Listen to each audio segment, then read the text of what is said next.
itu dengan seruni ya, seni rupa yang Indonesia ya, digagas salah satunya oleh Mas Joko, Mas Gunawan almarhum.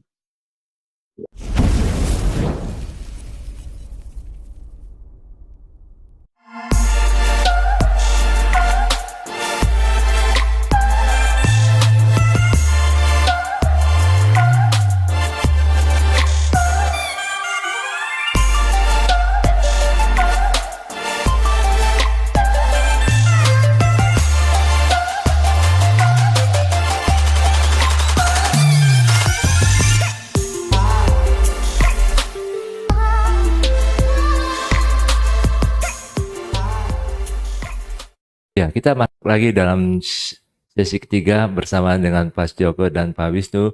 Dan Pak Wisnu silakan jelaskan tentang karya-karya Pak Wisnu yang saat ini yang luar biasa. Mari silakan Pak Wisnu. Ya, ya itulah kekayaan seniman untuk bisa mewarnai, ya, menggarami lewat karya seni gitu ya, Ya. supaya dunia ini tidak bosan, ya, terhibur, ada sukacita, ada warna-warna gitu, maka diciptakanlah seniman supaya ya, supaya ada warna-warna yang lain bisa dinikmati. Baik, kalau seni saya sih lebih lebih bernuansakan kalau secara gaya ini dekoratif ya Pak. Dekoratif itu tidak jadi ini banyak mengkombinasikan aspek cerita-cerita atau narasi-narasi yang dikumpulin lalu dikomposisikan gitu. Dan latar belakangnya ini dalam karya saya dengan nuansa media akrilik di atas kanvas ini banyak mengekspos tekstur gitu, dan bentuk-bentuknya pun lebih sederhana, lebih ya kekanak-kanakan barangkali ya. Kita lihat ya, bisa di cropping di situ banyak cerita-cerita yang mungkin bisa ditangkap di situ secara bisnis. Yesus bersama dengan para muridnya, lalu di sini ada perjamuan orang, lalu ada raja-raja dan pemerintah gitu ya, lalu di sini ada nuansa Buddhis, latar belakang Buddha ya, Hindu dan Buddha yang pernah berjaya di negeri kita gitu ya. Ada Borobudur di situ. Di sini ada penggambaran sebagai pusatnya, subjek utamanya adalah orang yang tengah bermeditasi atau tengah menemukan atau ditemukan ya secara lebih khusus itu ya, ditemukan oleh Tuhan. Mungkin ini ngomong tentang diri saya sendiri, ngomong tentang diri sendiri ya, boleh seperti Nikodemus itu, kamu tidak bisa melihat kerajaan kalau tidak dilahirkan kembali. Situlah titik balik saya juga mengekspresikan seni Kristiani ini berdasarkan karena iman yang saya hidupi. Saya harus pertanggungjawabkan, saya harus sharekan melalui kekaryaan maupun melalui terlebih-lebih melalui kehidupan nyata ya, kehidupan nyata ya. Figur Yesus yang disalibkan lalu menjadi pusat dan nuansa dekoratif dengan pohon-pohon apa itu namanya Kamboja yang di Bali sangat bernuansa eksotis gitu ya. Di bawah di sini ada cerita tentang Adam dan Hawa, bagaimana kisah tentang manusia jatuh dalam dosa gitu ya. Dan itu dipulihkan atau digenapkan ketika kejatuhan manusia Adam pertama itu bisa ditebus oleh Sang Kristus sebagai anaknya yang diutus.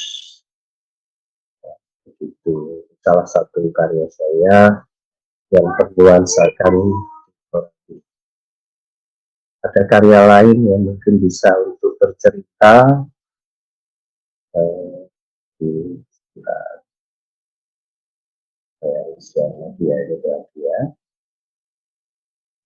Nah, apa yang menarik itu Ya. dari lukisan tadi Pak Wisnu, Mm-mm. tentang Pak Wisnu ambil gambar Siddhartha Gautama. Mm-mm. Yang menarik ya, Iya, ya. ya Apa latar, pencarian latar belakangnya gitu? Latar belakangnya ya. apa tuh Pak? Yang ini? Karena ada ceritanya itu Pak tentang Ya, Siddhartha baik, Gautama itu. baik, baik. Ya, secara ini ya, manusia itu mencari spiritualitas. Kalau orang Jawa itu manunggaling kawula Gusti. Manusia berusaha untuk mencari Tuhan. Apa ya iya ya. Manusia bisa menemukan Tuhan gitu ya.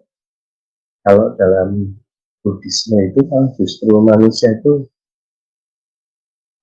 harus mengosongkan dirinya, mengosongkan materinya untuk bisa menuju pada spiritualitas kesejatian. Tapi, nah ini kita bertanya-tanya ya, sebagai seniman itu kita kritis kepada budaya juga, tapi juga bisa dimaknai lagi ya, dimaknai lagi. Maka saya pada sebuah renungan. Jadi latar belakang menggambarkan nuansa budaya dengan ragam latar belakang budaya di Indonesia yang berlatar belakang Hindu, lalu Buddha, Hindu, lalu masuknya agama-agama Abrahamik ke Nusantara ini, ya ini memberi warna-warna yang luar biasa, memberi warna-warna yang luar biasa. Manusia mencari spiritualismenya sendiri, ya, tapi ya itu yang saya pertanyakan, apakah ya betul ya manusia bisa menemukan Tuhan dengan berbagai caranya tersebut. Nah, dengan latar belakang iman Kristiani yang saya namanya peroleh ya berdasarkan pencerahan yang saya terima dalam kehidupan itu ya, yang katakan Nikodemus sebagai harus lahir baru, kamu harus lahir baru dengan air dan roh gitu ya. Nah itu saya mengalami sendiri. Kata Tuhan sendiri yang menyentuh, Tuhan sendiri yang membukakan kerohanian saya untuk bisa masuk ke dalam kasih karunia-Nya. Itulah yang spiritualisme itu sebetulnya dasarnya. Ya inilah yang sebetulnya Tuhan yang mau berkenan datang, bukan kita yang cari. Ya, kenapa saya tanya itu Pak? Nah gini Pak, Siddhartha itu kan sang Buddha ini sebenarnya seorang yang bijaksana. Dan dia bagaimana menemukan masalah manusia yang tua, sakit, mati. Bagaimana mengatasi masalah itu. Makanya kan dia banyak bertapa mencari jawaban dari masalah hidup itu.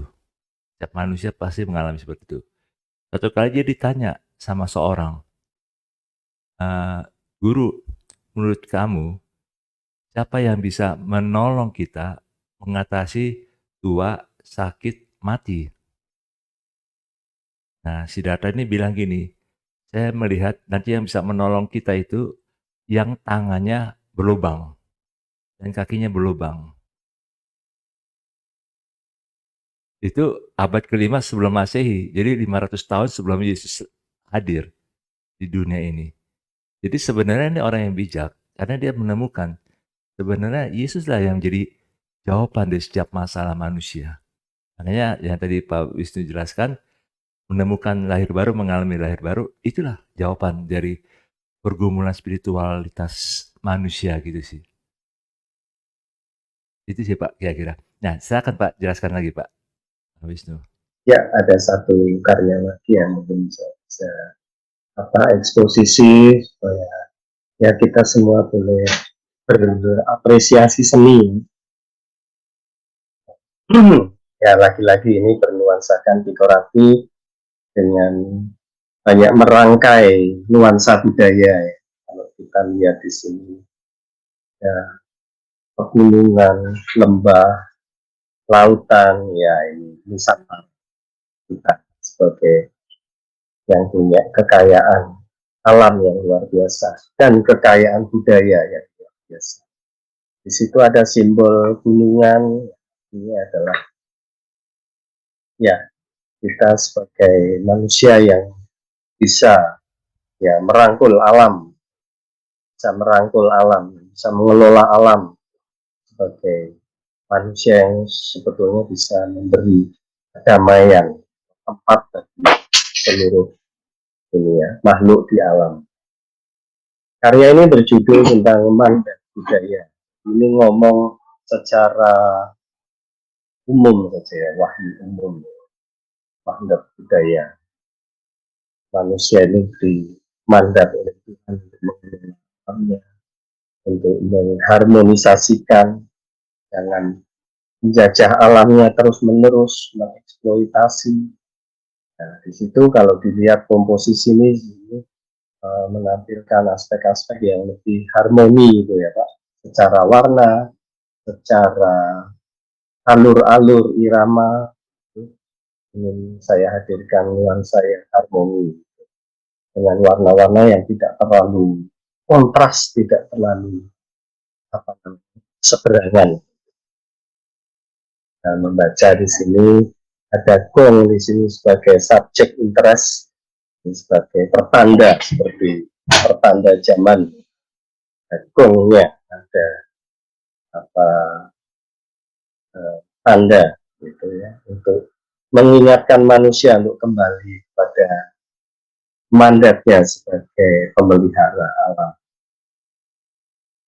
Nah, di sini ada pelukisan tentang uh, figuratif orang-orang sedang namanya gerak-gerak sedang menjalankan ritual-ritualnya, gitu ya, ritualitas yang ada di sekitar kita. Nah, di sini di bawah di sini ada nuansa pergerakan zaman yang terus berkembang dan waktu ke waktu, era ke era. Mau nggak mau ya niscaya bahwa zaman ini terus berubah dan ya tingkat spiritualitas kita ini di apa namanya akan terbawa oleh zaman itu atau kita bisa memaknai mengembalikan kepada keadilan itu. Itu kira-kira refleksi dari karya mandat budaya itu. Ini tanpa latar belakang kita sebagai orang yang sudah disentuh rohaninya, kita mau memaknai penggambaran budaya maka akan menjadi sesuatu yang beda gitu ya Pak, dengan kebanyakan yang orang mungkin ekspresikan. Ini akan membedakan antara seni ini gimana bisa dilihat Kristiani atau tidaknya. Nah, lagi-lagi si rupa atau seniman itu juga bisa ngomong, bisa mengeksposisi diri seperti Mas Tioko tadi. Kalau senimannya tidak menjelaskan sesuatu mungkin akan lebih susah juga penikmatnya untuk masuk ke renungan-renungan.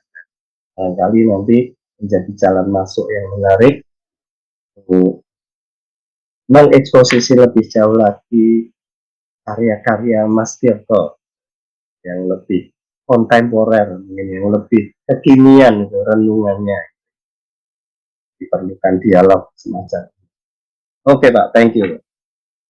Jadi yang terakhir ini lukisan ini menggambarkan untuk ajakan ya orang-orang Kristen bisa berkarya ya Pak ya untuk amanat budaya ya.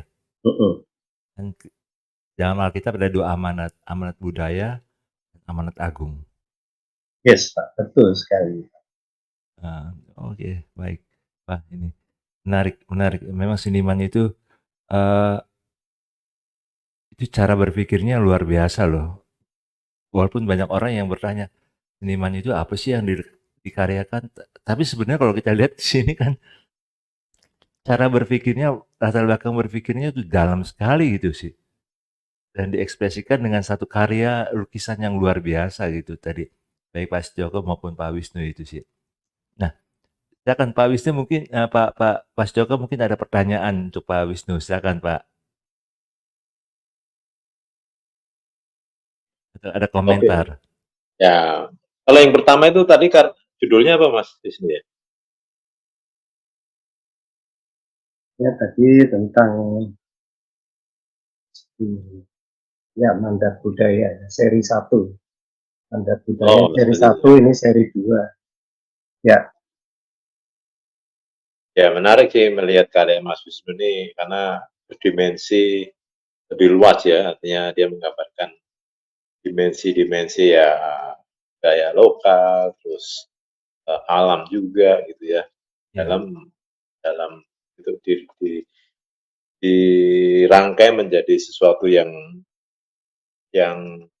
naratif tapi tidak tidak tidak naratif banget gitu ya. Maksudnya kan iya, kita menikmati karya Mas Wisnu itu kan harus melihat detailnya gitu. Oh ini kita diajak untuk memahami apa nih yang mau dimaksud itu kan artinya karena ada beberapa item misalkan bunga kamboja gitu kan, Buddha, terus tadi ada kita memang dilatih ya memang memang penikmat seni memang harus harus mau belajar juga untuk memahami apa yang maksud seniman meskipun ada deskripsinya ada kita bisa menerangkan tapi secara visual harusnya itu bisa bisa melatih pemirsa ya penglihat untuk mengapresiasi itu karena karena ada beberapa pendapat yang memang membiarkan untuk kita mungkin bisa beda dengan senimannya tapi minimal kita bisa bisa memahami seniman atau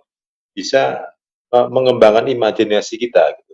Penikmat ini ya artinya ada dua tarikan bahwa kita bisa memahami seniman, tapi kita juga bisa mempunyai pengertian sendiri tentang karya itu. Karena karya seni harusnya terbuka gitu untuk diinterpretasi, untuk berbicara sendiri secara visual, meskipun tadi Mas Yusuf bilang ada deskripsinya, ada konsepnya gitu. Karena kalau semua harus karena kita punya latar belakang yang beda gitu, untuk memahami sesuatu itu tetap iya, beda. Nah, itu yang menarik di karya Mas Wisnu kita kita di satu sisi digiring narasi itu, tapi di satu sisi juga sebenarnya kita juga punya narasi sendiri melihat narasi itu gitu. mmm, Gitu. iya iya, penikmat seni ya, harus bisa mengerti cara berpikir seniman itu ya, hasil karya itu Pak ya? Ya. Iya iya. Ya, wah ini luar biasa ini, 2 Bapak ini dalam sebagai seniman Kristen, mengekspresikan iman dalam dunia masa kini ya dalam boleh dikatakan seni kontemporer lah, seni kontemporer. Mungkin Bapak-Bapak boleh jelaskan tentang komunitas seniman-seniman Kristen di Indonesia ini?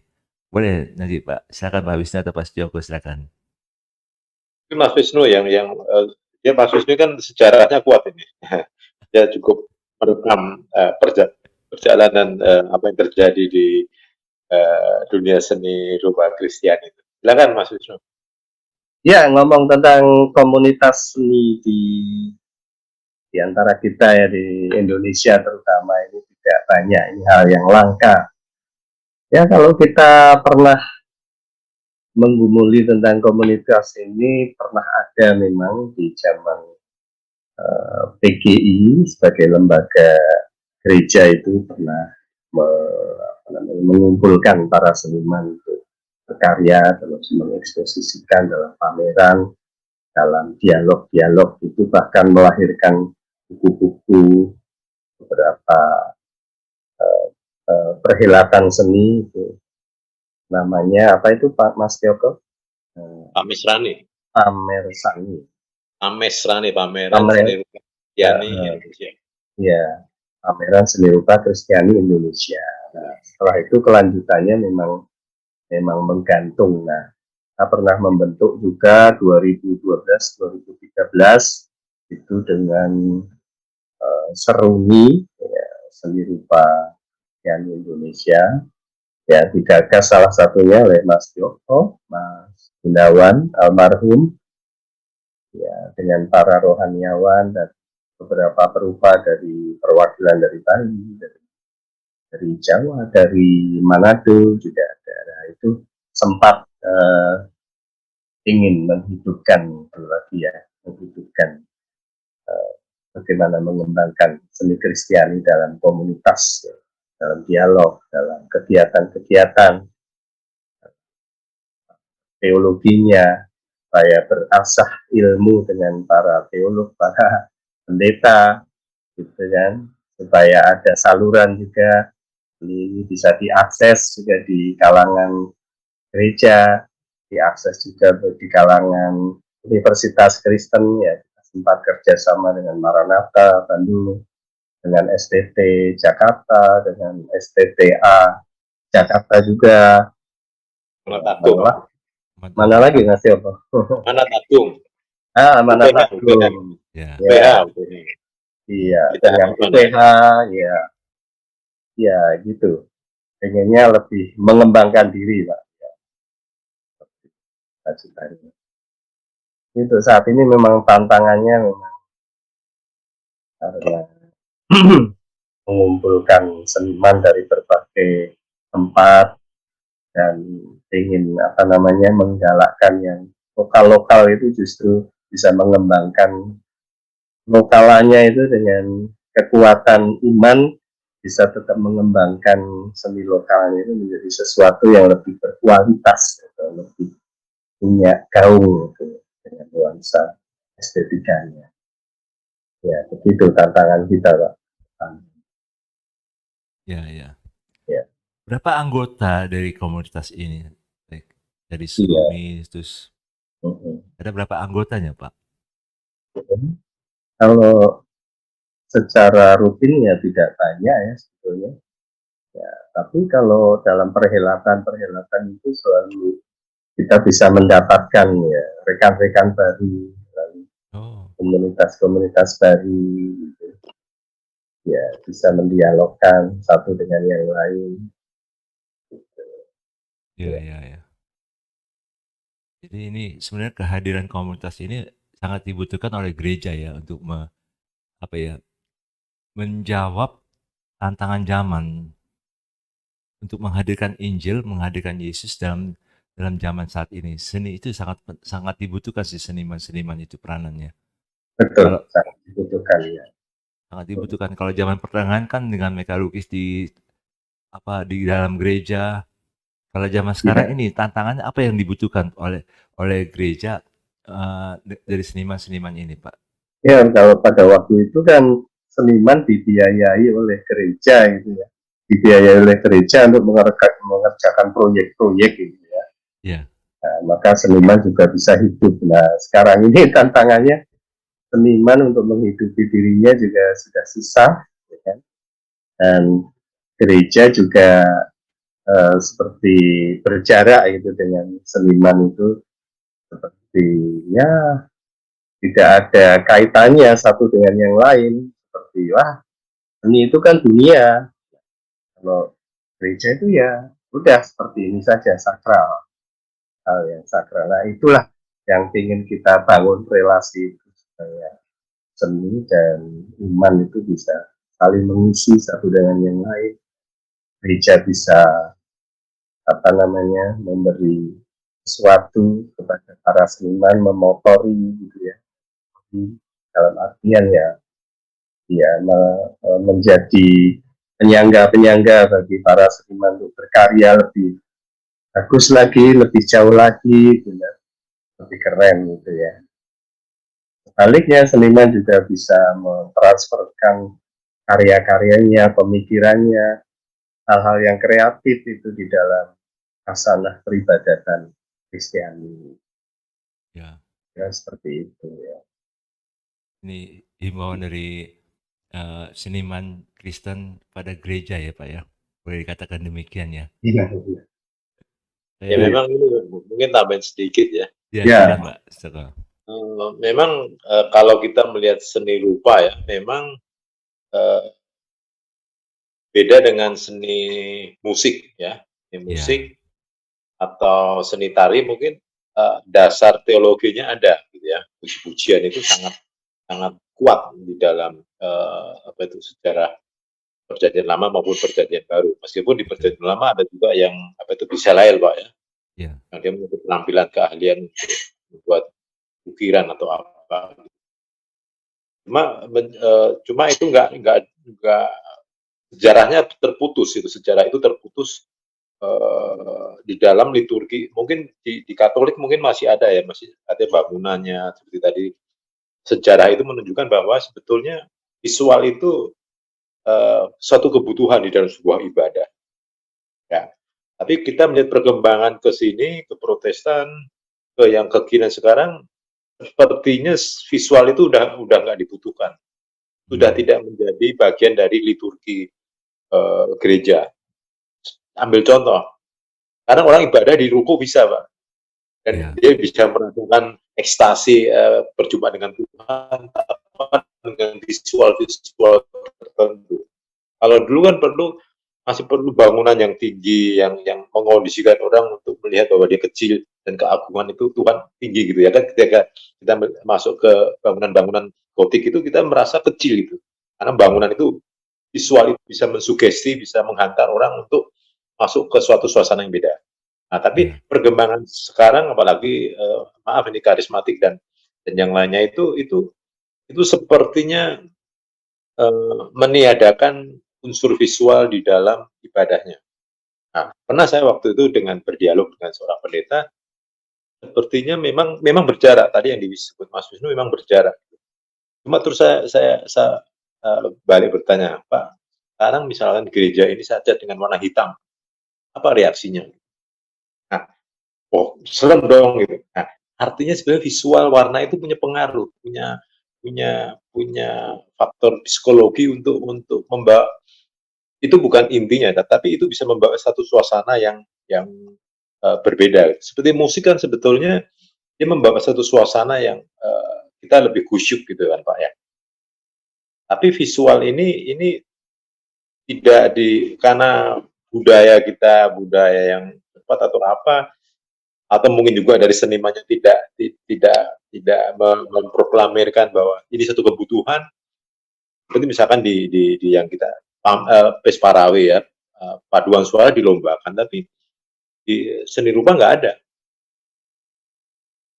artinya belum menjadi satu kebutuhan visual itu belum menjadi kebutuhan dalam sebuah ibadah itu Pak. Nah, mungkin perlu teolog atau hamba-hamba Tuhan yang bisa memberikan landasan atau terobosan bahwa visual ini tadi kan sebenarnya kita butuh loh dalam ibadah kita ya, kan ya, interiornya dan seperti kita lagu ada visualnya itu visual apalagi sekarang zaman ya kalau kata-kata bisa cuma satu arti tapi kalau visual bisa dua arti bisa tiga arti ya, ya dia lebih lebih nah itu mungkin perlu perlu kerjasama seperti dari keresan perupa yang diwakili Mas Wisnu itu mungkin perlu perlu apa itu bahwa kalau memang ini dibutuhkan ya mari kita bekerja sama gitu. Artinya selama ini betul. kita sendiri Mas Wisnu ya bergerak sendiri biaya sendiri ya Ya, ya, pasti maksimal gitu. Itu Pak. betul, betul. Saya pernah lihat satu di YouTube acara worship, Pak. Dan waktu pujian penyembahan itu ada seorang yang melukis Hmm. di atas panggung. Saya pikir memang akte awal. Jadi dari penjelasan bapak-bapak ini saya memberikan saya insight nih. Berarti visual seni rupa ini, seni lukis ini itu bagian kekayaan bagi gereja sih. Yang saat ini dalam tanda ya boleh dikatakan terabaikan lah oleh gereja. Diabaikan oleh gereja. Ini perlu diaktual apa perlu diberdayakan lagi nih seni lukis ini seni rupa karena untuk mengekspresikan iman untuk Iya. konteks saat ini gitu sih. Dan tadi yang Pak Wisnu bilang itu, janganlah bikin polarisasi seolah-olah seniman itu duniawi. Karena seniman itu punya hati nurani juga untuk dekat dengan Tuhan, Sang Pencipta, dan rindu juga untuk boleh mengalami kelahiran baru gitu sih. Jadi ungkapan dari Pak Wisnu. Jadi ya kita bersyukur karena Bapak ini sudah memberikan wawasan baru untuk pemirsa di Redemption Podcast ini tentang seni nih, seni Kristen. Karena seni Seni ini rupa, sesuatu mungkin yang lebih apa Pak? seni Silakan Pak. rupa mungkin Pak. Lebih Seni rupa. spesifik. Ya, karena kalau seni kan bisa musik, kalau musik kan udah Ya. Seni rupa, ya. Jadi itu perlu jangan diabaikan. Justru harus diberdayakan untuk bisa kerjasama, bisa berkarya lebih banyak lagi untuk seniman Kristen ini. Ya, terima kasih Bapak-Bapak untuk wawasannya, untuk sharingnya, untuk waktunya yang luar biasa. Saya sangat diberkati melalui wawasan-wawasan yang Bapak-Bapak sudah ungkapkan tadi, lukisan-lukisannya. Nanti juga kalau ada pameran-pameran mungkin bisa nanti dibantu informasikan kepada gereja-gereja gitulah, ada pameran-pameran Kristen yang bisa dilakukan.